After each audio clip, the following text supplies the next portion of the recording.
Hello guys! Nandito na naman po tayo sa panibagong video regarding sa Montero GLS Automatic 2025. Ito po yung bagong model ng 2025 natin na Montero.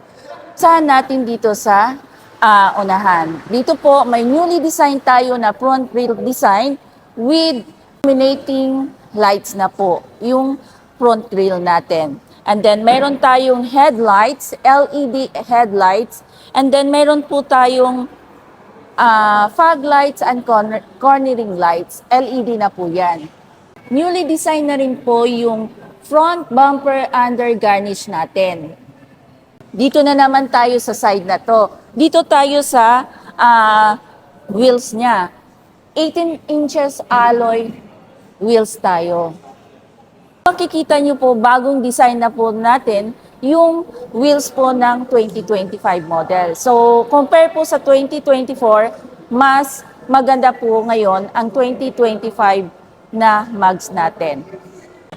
Ang side mirror natin ay may integrated turn signal lights na po tayo with chrome accent na po. And then, naka-install na rin po tayo ng step board.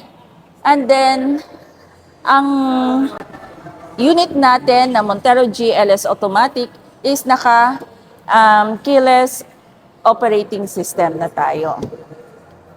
Open natin yung driver side. Dito na po tayo sa loob. So, dito muna tayo sa front side ng driver side. So, ang ano natin is naka-leather wrap na po tayo.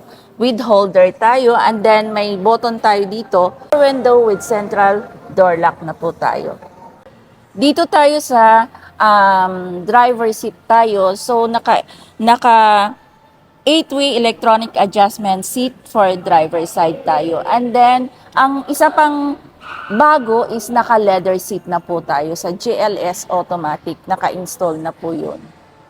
Naka-push start na po tayo sa GLS Automatic. And then, tilt telescopic adjustment na po tayo sa steering wheel. Pansin nyo rin, yung steering wheel natin is 3-spoke leather wrap tayo with paddle shifter.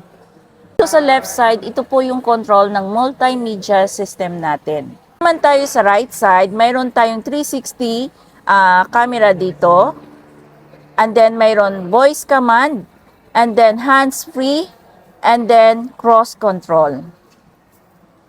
Ang head unit natin or multimedia is naka-Android Auto na tayo and Apple CarPlay. And na-equip na rin tayo sa navigation. Aircon natin is naka-single zone with auto climate control. Montero GLS Automatic natin is equipped siya ng 8-speed automatic transmission. And then, naka-electronic parking brake tayo. And then, naka-auto hold. Dito tayo sa second row.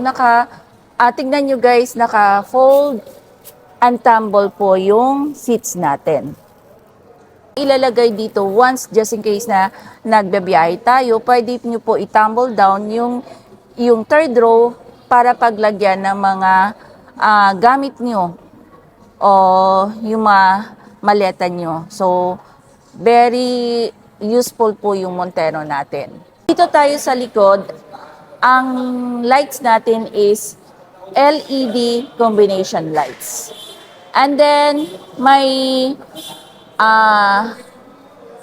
camera tayo, backup camera. And then, 4-eye parking sensor tayo. Naka-install na rin po yun.